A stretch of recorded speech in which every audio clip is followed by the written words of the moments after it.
This is the story of a friend of mine that passed away a year or so ago now, Jim Preston. Jim smoked 3 packs a day, but it was skin cancer that ultimately got him.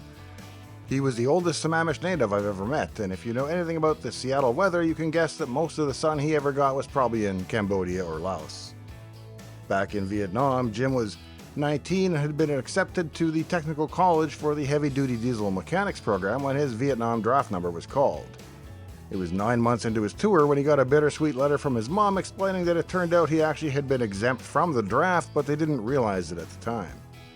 Jim never spoke about his time in the war much, but he did once say that, "At first it wasn't bad, I was mostly fixing tanks and armor. Then with the Tet Offensive, everything changed.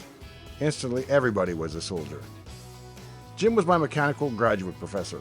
I thought I knew a great deal about cars and mechanics when I met him, but I learned so much from him over the course of the next 10 years that the only way it would be possible is if I started out completely ignorant, so perhaps I did.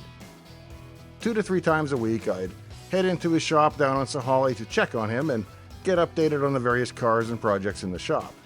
Each issue was like a mystery puzzle, and I'd follow along as he solved it. There were collector cars worth millions of dollars next to Boomer's project vehicles, and both received his expert attention. Cars ranging from the Batmobile to the Pope-mobile passed through Jim's trusted hands. Each week was a little bit like an episode of Quincy, except the patient was a dead Hemi or a Mustang or a Corvette. Jim was something of a local legend, so people had often exhausted several other mechanics with their problem before they'd been referred to him at last.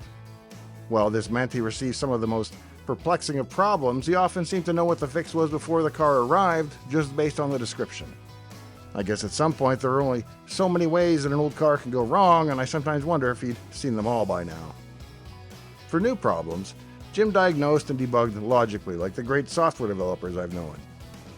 He was the same way with a technical problem that I am with a coding bug. If a car had stumped him and he had to close up for the day, he couldn't leave it behind and would stew about it mentally. And then once back in the shop, he didn't just swap out parts and try to see if it helped unless he knew specifically why and what he was doing. My favorite days were Fridays when the local septuagenarians would wander in to commiserate about their olden days, telling stories that were sometimes rooted in reality and comparing notes on the decline and fall of Western civilization and how hard it was to get any parts these days without ordering it online, as they all feared and loathed computers but used them regardless. Hanging out at Jim's always reminded me of the barbershop scene in the movie Gran Turismo. Jim was a lot more cheerful than Eastwood, but the vibe was about the same. The Playboy magazines went back decades in neat rows, with various favorites decorating the cabinet doors. He smoked like a chimney, cursed like a sailor, and took a special kind of a girlfriend or wife, quite like my own, who would venture in there with you and not later hold it against you. This was no simple fix-it shop.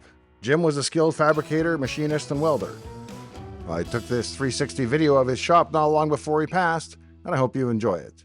If so, please give the video a thumbs up and maybe share it with a similarly interested friend. Thanks.